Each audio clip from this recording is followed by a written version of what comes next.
Have you ever stumbled upon a familiar face from your past in the most unexpected place? What if that person was someone you once admired, someone whose dreams shone as brightly as the sun, and suddenly you found them in a situation that defied every glowing memory? This is the story of Ryan Maxwell, a newly minted tech millionaire whose mundane business trip leads him back to a humble cafe in his old college town. There he spots Emily Rogers, once his brilliant, outspoken friend, now quietly serving tables. Intrigued, unsettled, and fueled by a surge of nostalgia, Ryan embarks on a path that will change both their lives forever. Ryan Maxwell inhaled deeply as he stepped out of his sleek black sedan. Even after all these years returning to Parkview, his old college town caused a tangle of emotions in his stomach. The same campus architecture he once dashed through with a backpack on his shoulder loomed ahead. But he wasn't here for nostalgia. This time, he came as a successful entrepreneur who had learned to navigate corporate boardrooms as adeptly as he once navigated the hallways of Brookfield University. But somewhere between the laughter and excitement of his nostalgic drive, an unexplainable anxiety had been nagging at him. Perhaps it was the feeling that no matter how much you achieve, the past still has the power to anchor you to your humble origins. He was in town to meet with an investor, a venture capitalist named Jonathan Harrington, for dinner at the renowned Blue Orchid Bistro. Rumor had it that Jonathan might be willing to fund a new philanthropic project. Ryan had been pushing an educational app that would help underprivileged students. Ryan had scheduled dozens of investor meetings before, but this was different. It was a homecoming of sorts, returning to where his aspirations were born, where his love for computers blossomed, and where he built some of his most meaningful friendships. The restaurant was tucked away on a corner street, lined with blooming cherry blossom trees. The bright neon sign reading Blue Orchid glowed softly. Its glass windows allowed passers-by to see plush seats, glittering chandeliers, and guests enjoying gourmet meals. Ryan stepped inside, greeted by the faint hum of smooth jazz. He was early, so he made his way to the hostess station. He was quickly led to a table near the back in a more discreet section that offered some privacy for high-profile meetings. As he sat down, he recalled an older memory. Years ago, he and a certain group of friends once crashed a fancy alumni dinner here by sneaking in through the side door, convinced that no one would notice a ragtag group of college kids. They had been discovered and scolded, of course, but it was also the night he realized how good it felt to take a leap of faith. That was Ryan, then bold, ambitious, and sometimes naive. Ryan now was calmer, more polished, but that spark of risk-taking and altruism had never truly left him. He tapped his phone screen to pass the time. Just as he was about to review the pitch slides one last time, he looked up to signal a waiter and froze. The woman approaching was definitely a waitress, her hair pinned back neatly into a bun, wearing the restaurant's crisp white uniform shirt and navy apron.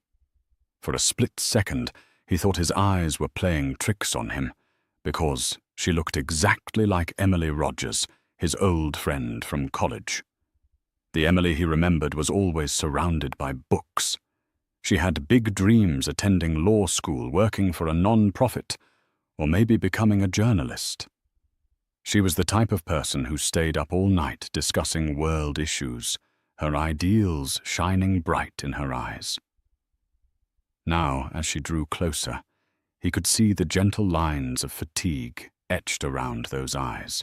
She had the same delicate features, the same warm smile, but there was a cautious look of someone who'd seen more challenges than she'd anticipated. This couldn't be Emily Rogers, he told himself. His memory of her was tied to cheerful banter and the promise of her becoming something spectacular. The waitress lifted her gaze and seemed to recognize him instantly. Her eyes widened and her cheeks flushed with a mixture of embarrassment and something else, maybe recognition. She hesitated, standing a few feet away as though deciding whether to approach or dash back to the kitchen. "Hi, Ryan," murmured, uncertain. "Emily." "Rogers." She swallowed, offering a polite but shaky smile. "Hello, Ryan." For a moment she faltered, pressing her lips together. She looked around, apparently checking if any manager was within earshot. "Long time no see." Ryan's chest tightened. A swirl of questions formed in his mind. Why is she here? Did something happen to her career plans? Is she in trouble? He summoned a friendly smile, trying not to make her uncomfortable. "It's good to see you. It's been, 8 years since we graduated?" Emily nodded. "Something like that," she said, her voice soft. "Can I get you something to drink while you wait? A sparkling water or a cocktail?" "Sure," Ryan replied. Sparkling water would be great. Though he wanted to burst into 1,000 questions, he refrained. He watched her walk away, the practiced stride of a professional waitress. 1,000,000 images flooded his mind. Emily debating passionately in class. Emily volunteering at the local homeless shelter. He remembered a younger version of her who always wore a wide grin, exuding confidence even during finals week. 5 minutes later, Emily returned with the water. She carefully placed it on the table but said nothing more. Her posture awkward, as if she were torn between wanting to explain everything and wanting to vanish behind the doors leading to the kitchen. "Emily, what, Ryan stammered carefully. "How have you been?" He couldn't hide the curiosity and concern in his tone. She glanced down at the table, fiddling with the edge of her apron. "I'm doing okay," she replied, eyes flicking up to meet his. Life took a few turns. "I listen.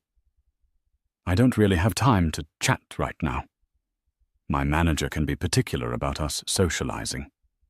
But maybe, if you're free later, I get off at 9.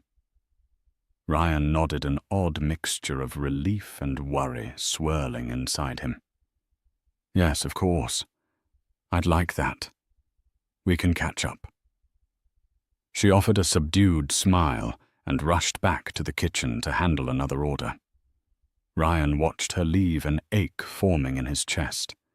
He couldn't help but feel that something significant had happened to derail her once radiant future. More importantly, the vulnerability and subdued air about her tugged at the core of his compassion. He reminded himself that for all the financial success he'd achieved, life wasn't always so kind to others.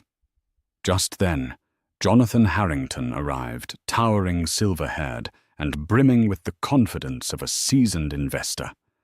Ryan forced his attention back to the present. He greeted Jonathan warmly, intending to focus on the reason he was here, the new philanthropic app. But he couldn't fully shake off the memory of Emily's eyes, how they once sparkled with ambition. Throughout dinner, Ryan tried to present the project's details with enthusiasm, but he frequently found his gaze drifting across the restaurant in hopes of spotting Emily. She remained busy serving plates with the mechanical grace of someone who'd done the job for a long time. Finally, the plates were cleared, dessert was politely declined, and Jonathan left, promising to call with his decision soon. Ryan paid the bill, left a generous tip, and approached the front to linger near the hostess stand. The clock read 8:55. He thought about pulling out his phone to pass the time, but the swirling energy in his mind wouldn't let him concentrate. He was anxious to speak with Emily, worried that she might change her mind or slip out without talking to him further. At 9:05, she emerged from the back, minus her apron, carrying a worn-out leather backpack. Up close, he realized that although she still wore the same warm expression, the brightness in her eyes had dimmed. A shadow of exhaustion lingered there, the kind usually formed by too many responsibilities carried alone. "Hey," she said softly. "Hey," Ryan echoed. "Would you like to grab a coffee somewhere, or maybe a bite to eat?" He paused, then smiled sheepishly. "Well, I guess you might be tired of restaurant food by now." She exhaled a short laugh. "Coffee sounds nice. There's a small cafe a few blocks from here. It's open until midnight, so we can talk there." They walked together, a strange tension in the air. There was the familiarity of old friends, but also the invisible walls that life's experiences sometimes build between people who once knew each other well. On their way, they passed the old Parkview Library and the statue of Brookfield University's founder. Ryan's chest filled with nostalgia. In college, he and Emily used to sit beneath that statue with laptops brainstorming ways to create social change. Now the gap between those days and the present moment felt enormous. They settled into a corner booth at the cafe. Soft music played from a radio, accompanied by the faint hiss of the espresso machine. Ryan ordered a black coffee. Emily requested tea with honey. For a moment, they simply stared at each other, memories swirling, uncertain how to begin. Finally, Ryan asked, "So, Emily, what have you been up to since graduation? The last I heard you were set on going to law school or working for an international NGO. I can't remember which. You were always so passionate about helping people." She looked down at her cup, fiddling with the teabag string. "I was," she murmured. "And I did get into a law program. Actually, I attended Templeton Law for a semester. But my dad got sick cancer stage 3, and my family wasn't prepared. The medical bills piled up. I dropped out to take care of him. I tried going back the next year, but by then I was buried under debt. Between part-time jobs, then a failed attempt at returning to school, well, here I am." Ryan's heart sank. The mention of medical bills and debts was a story he'd heard too often, but never from someone so close to him. "I'm so sorry," he said, voice thick with sympathy. "Is your dad—" She managed a small smile. "He's in remission now, thankfully. But the cost of his treatments, coupled with lost wages, I couldn't keep up. I had scholarships for school, but those didn't cover living costs or caretaker expenses. Eventually we lost our house, and I moved into a small apartment. Dad lives with me sometimes, depending on how well he's doing. He's better now, but the debts remain." Ryan nodded, absorbing her words. Silence stretched between them as they sipped their hot drinks. Memories of the unstoppable Emily, who once confronted bullies and gave stirring speeches at rallies, clashed with this new reality. "You've been strong through all," that he finally said. She shrugged. "I do what I have to do. Not exactly what I dreamed of, but it's life." He wanted to ask more, but held back. Instead, he broke the tension with a gentle, "I've missed you, you know. I used to wonder if our college group would ever have a reunion. There were times I tried searching for you on social media, but you weren't active." A faint smile curved her lips. "I dropped all that. Didn't want to see other people living my dream while I was struggling to stay afloat.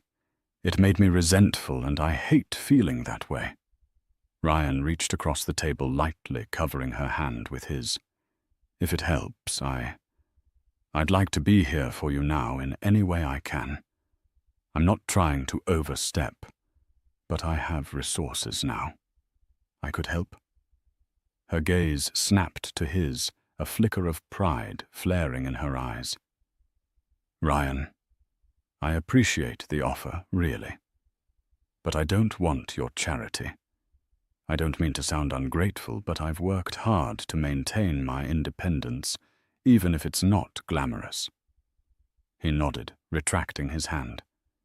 "I understand," he said gently. "But it doesn't have to be charity. Think of it as an old friend who wants to see you thrive again." Their conversation continued in fits and starts, sometimes light-hearted reminiscing about funny college anecdotes, and other times heavy overshadowed by the stark turn in Emily's life. By the time they parted ways just outside the cafe, she gave him a small hug. He wondered if she did so out of politeness or out of genuine affection. "Take care, Ryan," she said. "It was nice catching up." "Really?" Likewise, he responded. "And if you ever need anything." "I know," she said, offering one last smile before disappearing into the night. Ryan stood there, watching her back until she turned a corner. Something tugged at his core, a mixture of longing, concern, and a blossoming idea. He could sense that Emily's pride wouldn't allow her to accept a simple handout. But maybe there were other ways he could help quietly, without making her feel beholden. Back at his hotel suite, Ryan found it difficult to sleep. His mind buzzed with scenarios about how to help Emily, anonymously paying her debts, connecting her with job opportunities, or even helping her dad with better medical care. Yet he suspected she would recognize his hand in any of these gestures. And if she did, how would she react? She was proud, and understandably so. He remembered a conversation they once had in college. Emily spoke passionately about how important it was for people to stand on their own feet, how charity without empowerment sometimes robbed people of their dignity. "People need a hand up, not a handout," she'd said. Now, ironically, she was in dire need of that very hand up. He also found himself recalling the flutter in his chest each time she spoke. Back then, he'd had the faintest crush on her, something he never admitted aloud, for fear of jeopardizing their precious friendship. She was the star, the unstoppable dreamer, and he was the quiet coder. It had never seemed like a possibility. But now, seeing her again, vulnerable, but still carrying that inner warmth, sparked a different brand of protectiveness in him. He wanted to see her find her path again, and a small part of him hoped they might find it together. Days turned into a week. Ryan had extended his stay in Parkview, in part because Jonathan Harrington was still reviewing the philanthropic project. But if he were honest with himself, he was also lingering to be near Emily. He'd started appearing at the Blue Orchid Bistro more often, sometimes alone, sometimes with business colleagues. Emily was polite, though he could sense her discomfort at the repeated encounters. She didn't want to be singled out or pitied in front of her co-workers. Eventually, Ryan decided to approach the problem from a different angle. If Emily wanted a chance to stand on her own, maybe he could help her behind the scenes. When he discovered that the Blue Orchid was on the brink of financial troubles, courtesy of a local news article, an idea took shape in his mind. The Blue Orchid was a staple of the community, but apparently a combination of rising rent costs and local competition had cut into its profits. Its owner, an elderly gentleman named Mr. Felton, had been seeking investors. Ryan arranged a private meeting with Mr. Felton. In Mr. Felton's modest office, lined with old black-and-white photos of the restaurant in its glory days, they discussed potential terms. Mr. Felton was cautious, suspicious that Ryan might want to transform the quaint bistro into some trendy lounge or chain restaurant. Ryan assured him that his interest was purely philanthropic, a desire to preserve a piece of Parkview's charm, and possibly expand the menu or marketing to draw a new crowd. The subtle part of Ryan's plan was to ensure that Emily would have better pay, better hours, and eventually a stepping stone to move on to bigger things if she desired. "Why are you so interested in our little place?" Mr. Felton asked, peering at Ryan from behind thick glasses.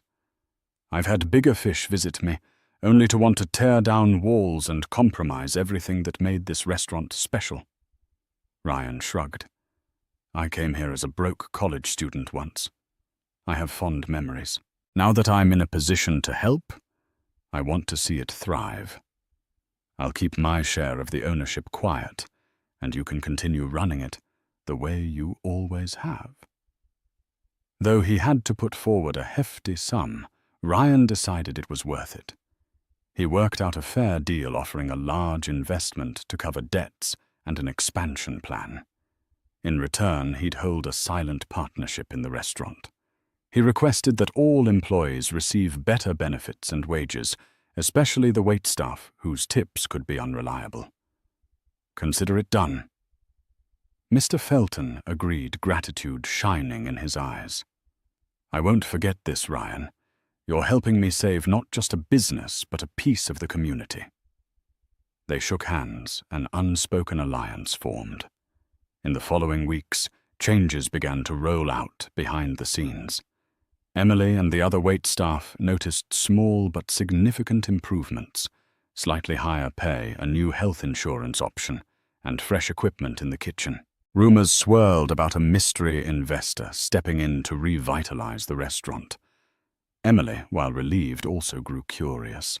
She confided in Ryan one evening after her shift, when they happened to bump into each other outside. "Did you hear the rumors?" she asked, hugging her arms to keep warm in the autumn chill. "Someone's pumped money into the Blue Orchid. We got a raise out of nowhere. My manager wouldn't say who." Ryan feigned surprise. "Yeah, I heard something about that." "That's great news, Em." He used the old nickname, and she smiled in response. "I can't believe my luck," she breathed. "I mean, it's not life-changing, but it'll help me pay off some bills faster. Maybe I can cut down on my second job." Ryan's heart clenched. She had a second job, too. The desire to reveal himself was overwhelming, but he knew that if he told her, her pride might turn into anger or indignation. She might even quit. This had to remain a secret, at least for now. "That's fantastic," he replied. "You deserve a break."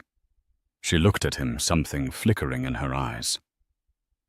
"Ryan, I feel like you're an angel who dropped back into my life at a time when I really needed support. We were always good friends in college, but I never expected you to be, well, so successful. I read some articles about Maxwell Innovations. You're quite the hot shot these days." He chuckled self-consciously. "I guess so. But success is relative. Sometimes I'm just that kid fiddling with code, feeling lost in a sea of bigger fish." Emily shook her head. "Don't undersell yourself. You had drive then, and you have it now. Though I have to admit, I'm a little envious. I wanted that for myself. I wanted to change the world." "You still can," Ryan said, lightly touching her arm. "It's never too late, Em." For a moment she looked away, and Ryan thought he saw tears glistening in her eyes. Then she quickly blinked them back. Maybe, she whispered. Maybe. They parted ways, but the memory of that conversation hung in Ryan's mind. She still had that flame inside her, the yearning to do something meaningful. If only she had a stable platform. A few weeks later, on an evening reminiscent of their college days, Ryan found himself watching Emily from a booth at the Blue Orchid. His presence had become common enough that the staff just assumed he was another loyal customer. He'd come in for coffee or to finalize some deal, but deep down, it was all an excuse to see Emily. That night, she was clearing tables with a preoccupied expression. Before he could wave her over, a tall man in a leather jacket entered the bistro, scanning the room. Ryan noticed Emily stiffen when she spotted him. The man approached her, grabbing her wrist in a manner too possessive for Ryan's liking. She tried to shake him off, but he tightened his grip, whispering something heatedly in her ear. Ryan rose from his seat alarmed. Before he could intervene, the manager appeared quietly, telling the man to leave or he would call security. The man let go of Emily, shot her a venomous glare, and walked out. Shaken, Emily attempted to resume her tasks, but her composure was clearly rattled. Ryan paid his bill quickly and followed her as she stepped away from the main floor, heading to the staff lounge. He tapped gently on the lounge door and found her sitting on a small bench, her face buried in her hands. "Emily?" he asked softly, stepping into the cramped space. "Are you okay?" "Who was that?" She looked up, eyes glistening with tears. "Ryan, it's nothing you need to worry about. Just a friend." He didn't look friendly. "Are you sure you're okay?" She sighed heavily, hugging her arms. "That was my ex-fiancé, Luke. We were engaged about 2 years ago. Things didn't work out. He wasn't a good person. But he refuses to let me go. He shows up. Sometimes wants money, or tries to guilt-trip me into getting back together. I've threatened the police, but it's complicated. He knows some personal things about me, and I'm afraid of what he might do if I push too hard." Ryan crouched in front of her, placing a comforting hand on her knee. "Emily, that sounds dangerous. You shouldn't have to deal with that alone. Have you told anyone else about this?" She shook her head. "I can't. My dad's health is improving, but he's fragile. I don't want to stress him out with more problems, and I don't have the money to hire a lawyer or deal with a messy restraining order." A protective surge coursed through Ryan. "Let me help," he said firmly. "I can pay for the best lawyers." She cut him off, tears welling up again. "Ryan, don't you get it? I can't keep relying on other people to fix my life. I appreciate you, I do. But I'm trying so hard not to be a burden. If I accept your help, your money, it'll feel like I'm losing my dignity." He pressed his lips together, struggling to find the right words. "Emily, there's no shame in needing help. Everyone does sometimes. You're not a burden. You have no idea how proud I am of you for what you've endured. But this is serious. He could hurt you." She exhaled shakily, tears now slipping down her cheeks. "I know. And I'm scared. But I'll handle it. I just need more time to pay off my debts, save a bit, and eventually move somewhere else, get a better job. That's why the little raise at the Blue Orchid has been such a godsend. At least now I can see a tiny light at the end of the tunnel." Ryan's heart twisted. He wished he could take on all her burdens right then and there, shield her from the ugliness of her ex-fiancé, the weight of her debt, the regrets that haunted her. But he also knew pushing too hard could backfire. "All right," he finally said, voice thick with emotion. "But if Luke comes around again, or if you feel unsafe, promise me you'll call me or the police." "You have to, Emily." She nodded, wiping her tears. "I promise," she whispered. "Thank you, Ryan, for being here." He pulled her into a gentle hug, feeling her body tremble against him. In that moment, Ryan realized that part of him wasn't just wanting to help an old friend, he was falling for her, and that realization both thrilled and terrified him. A few days later, Ryan received a frantic text from Emily. Her father had a relapse and was rushed to the hospital.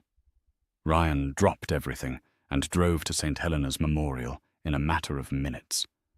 When he arrived, he found Emily pacing the hallway outside her father's room, tears staining her cheeks. How is he? Ryan asked, gently placing a hand on her shoulder.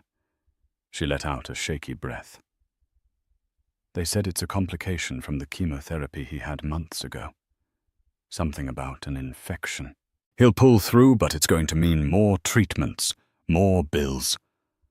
I'm just so tired. Ryan guided her to a seat, holding her hand. She didn't argue or push him away this time. Exhaustion had worn down her barriers. You know I can help. Let me. Please, I'll get him the best care. She closed her eyes, pressing trembling fingers against them. I'm scared, she whispered. I don't want to lose him, and I don't want to drown in more debt. But I also don't want to rely on you as if I expect a miracle. Sometimes miracles come from the people who care about us, Ryan said softly. If you were in my position, you'd do the same for me, wouldn't you? She sniffled. I would, yes. Then let me, he pressed. We'll figure out a dignified way to handle it. Loan gift payment plan, whatever you want. I just don't want you to lose him because we didn't act quickly enough. Overwhelmed. Emily nodded, tears slipping down her cheeks again. She allowed Ryan to call a specialist for a second opinion. Within hours, arrangements were made. Emily's father was transferred to a better facility in the same hospital, and advanced treatments were scheduled. She looked at Ryan in disbelief as it all happened so quickly. How? She started shaking her head. I'll pay you back, Ryan. Every cent. Ryan gave her a gentle look. Don't worry about that right now. Just focus on your father. She threw her arms around him, hugging him fiercely. You're an incredible person, she whispered. He held her heart, pounding, wanting desperately to confess everything, his silent investment in the blue orchid, his feelings for her, and how he'd do anything to see her happy again. But he stayed quiet. It wasn't the right moment. Over the next few weeks, Emily's father stabilized. The treatments worked, and the infection subsided. Though Emily fretted about the mounting costs, Ryan assured her they would navigate it together, be it through an affordable repayment plan or an arrangement she was comfortable with. During those hospital days, Ryan and Emily grew closer. He brought her coffee, stayed with her during the long nights in the waiting room, and even slept in a chair next to her when she wouldn't go home. Their conversations moved beyond the tragedies of the present, often meandering into memories of their college days or hopes for the future.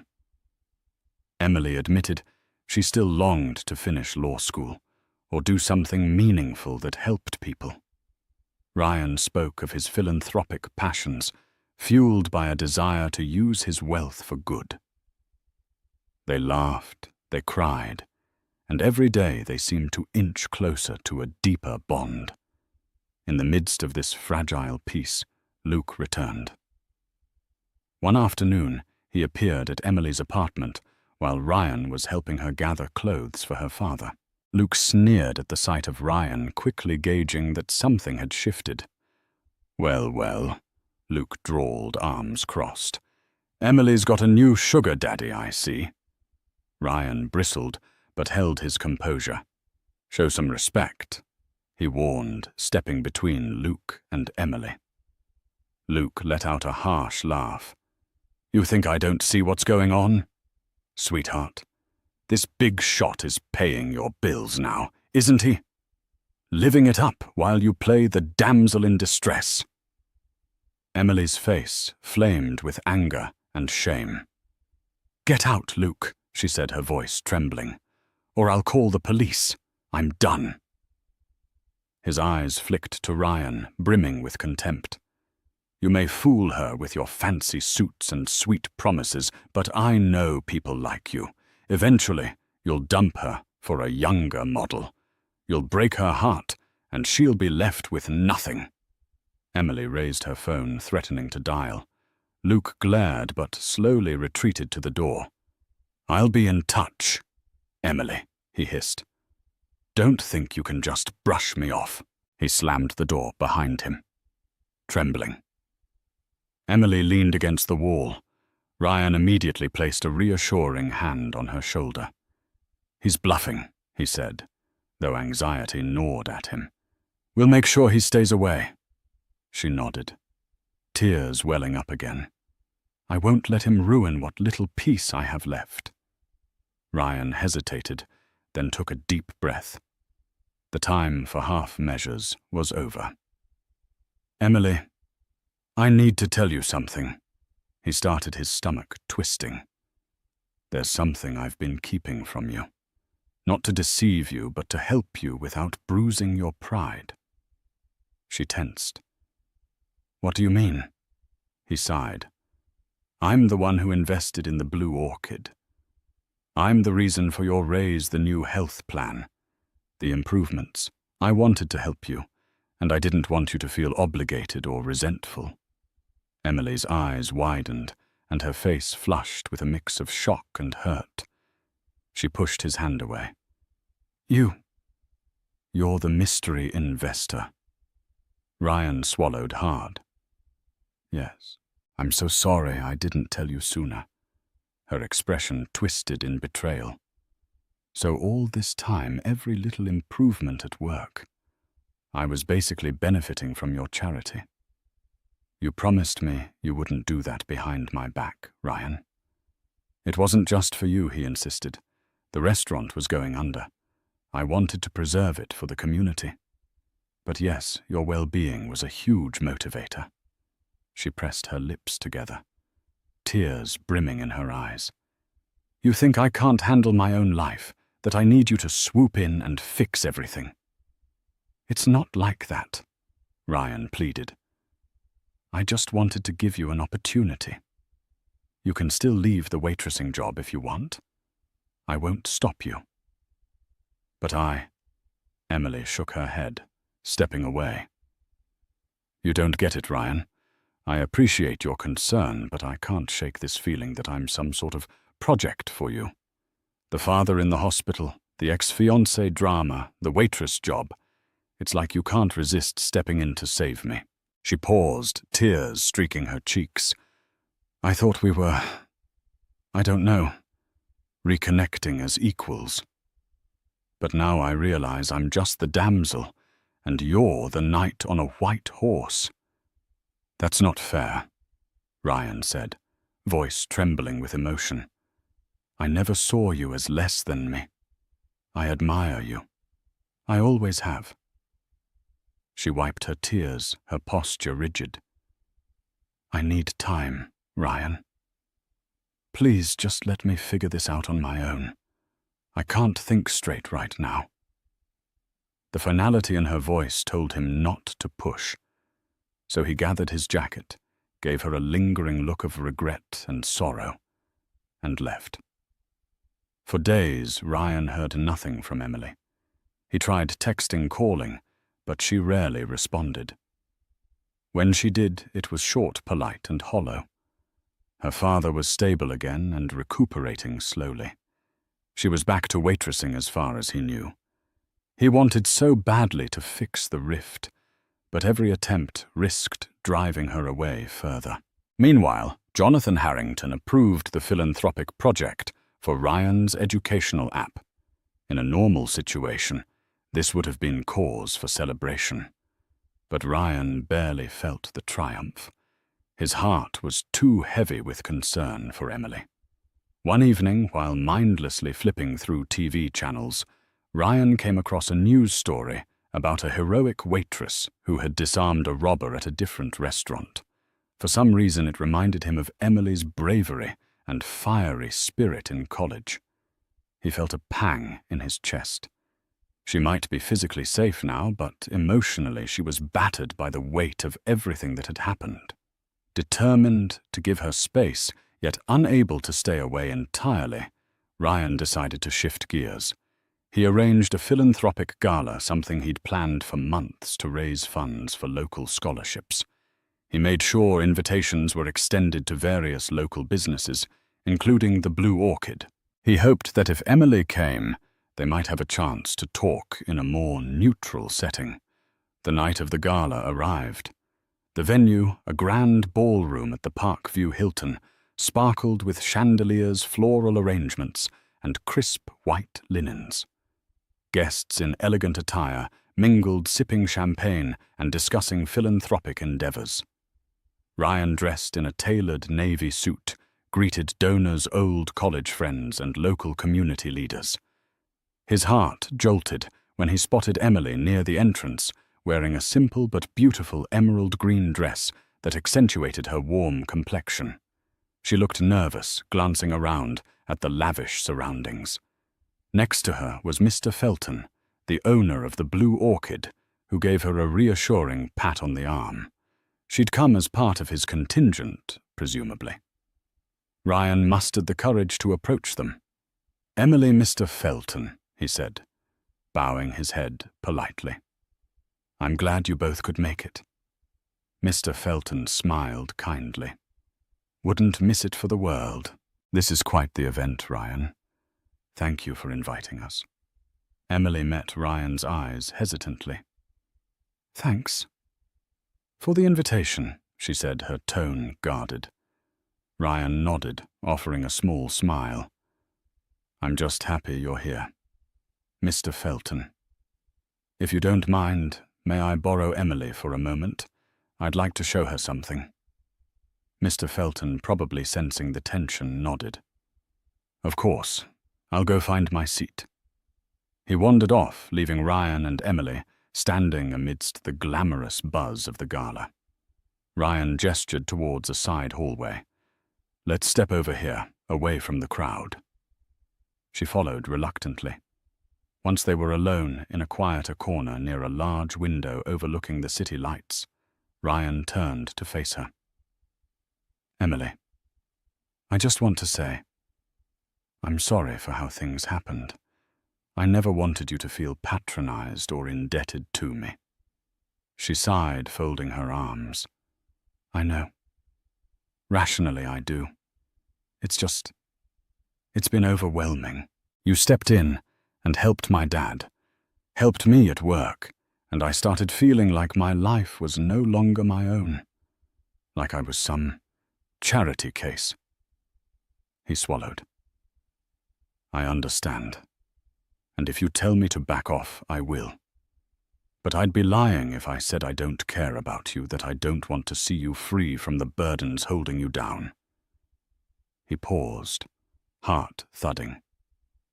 I've never really said this, but Emily, I've always felt something for you, even back in college.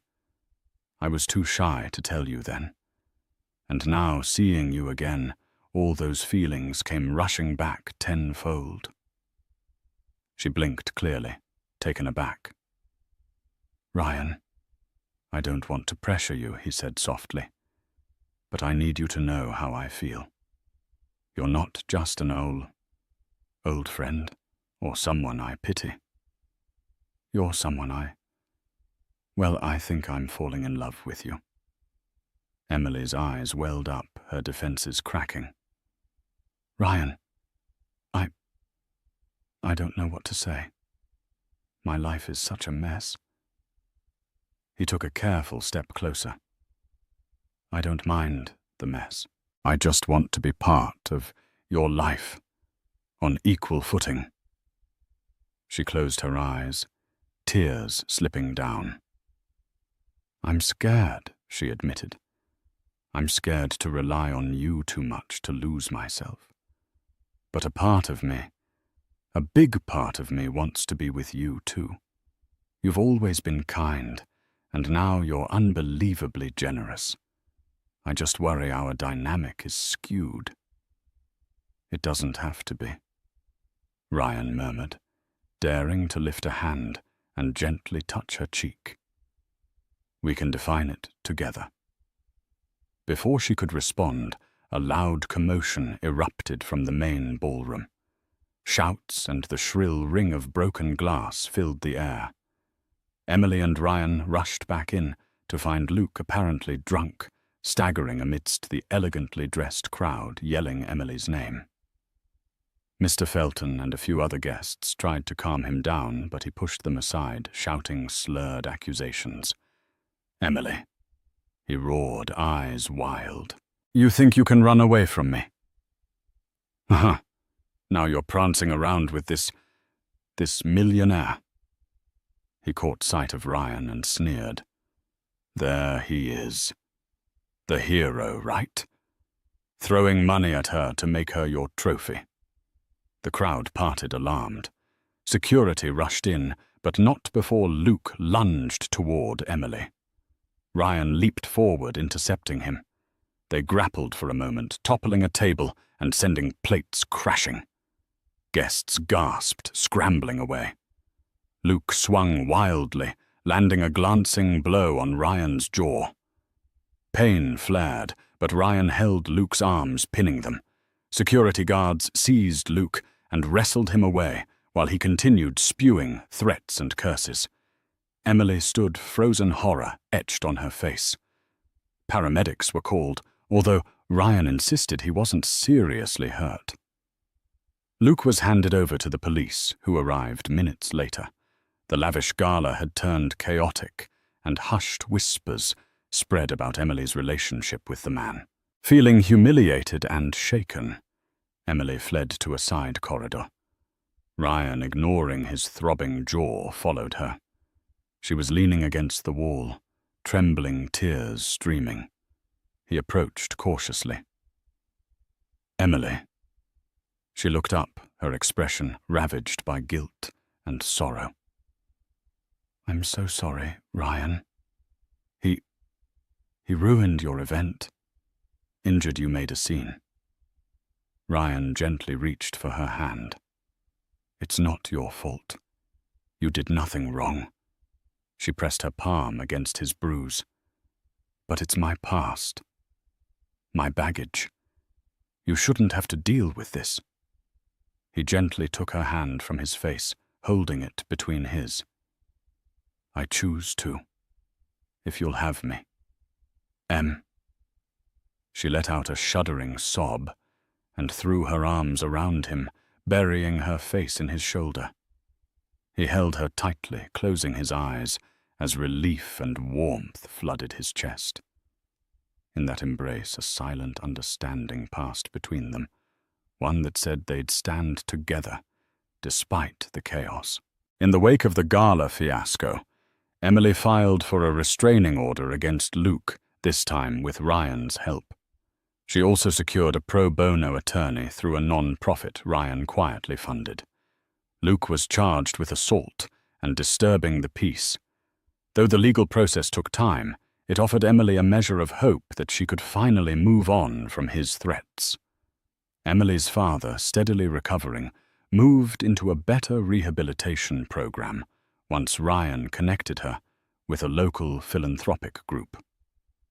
True to her word, Emily insisted on repaying Ryan for her father's medical expenses, at least what she could manage through a monthly plan. He accepted, not because he needed the money, but because he understood it helped preserve her sense of independence.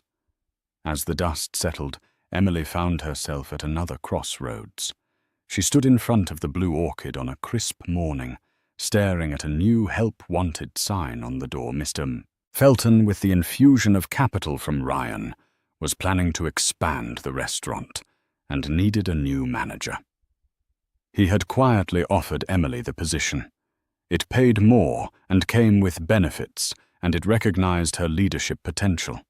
But it would also mean committing more time to the restaurant, time she could possibly use to revisit her dream of going back to school. When she shared her dilemma with Ryan, he listened carefully. "If I accept the manager job, it means putting off law school again," she explained. "But it'll give me financial stability, and maybe I can save up for school in the future. Alternatively, if I turn it down, I could try to apply to law schools again, assuming I can get new scholarships or a loan." She exhaled, looking at him with pleading eyes. I'm torn." Ryan gazed at her, admiring the determination that was rekindling in her expression. "I know you'll make the right choice," he said gently. "What does your heart tell you?" She paused, hugging herself as a breeze ruffled her hair. "My heart wants to chase my dreams, but I'm so scared of failing again." He reached out, tipping her chin up so she looked him in the eyes. "Failure is part of the journey. You've already proven how strong you are, and you won't be doing this alone." She let out a shaky laugh, tears shining in her eyes. "You're so good to me. But is it too idealistic for me to jump back into law school, not knowing how I'll pay for it?" "Sometimes a leap of faith is exactly what's needed," he murmured. "But I support you no matter what you decide." Emily smiled softly, leaning in to kiss his cheek. "Thank you." In the end, she accepted Mr. Felton's manager position on the condition that she could work part-time once she re-enrolled in school the following year.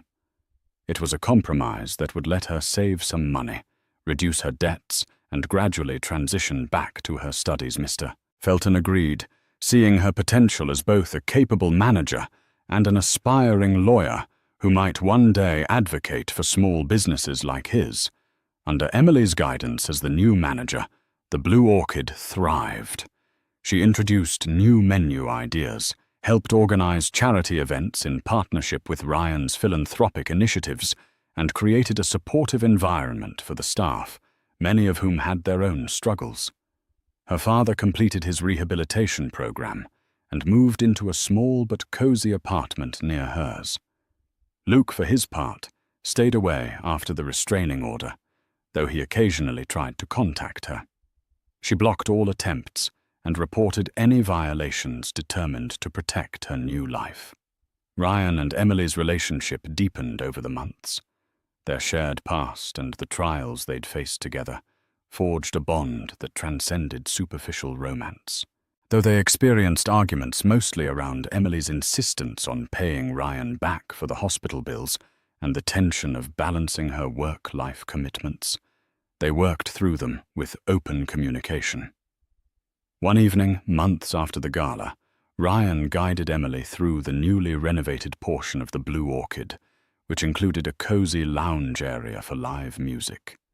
Soft lights glowed, casting warm shadows on the walls. Emily marveled at the transformation. "This place has grown so much," she said, a mix of pride and gratitude in her voice. "All thanks to our brilliant manager, Ryan," teased, slipping an arm around her waist. She rolled her eyes but smiled. "It's also thanks to a certain investor." They paused by a small stage where a jazz trio rehearsed for the evening. The lead musician smiled at them in greeting. As the gentle melody filled the air, Ryan turned to Emily, taking her hands in his. "You know," he said quietly, "we've come a long way from those college days, complaining about cafeteria food and dreaming about changing the world." She laughed softly. "Yeah, we had no idea what life had in store for us." Ryan's expression turned serious.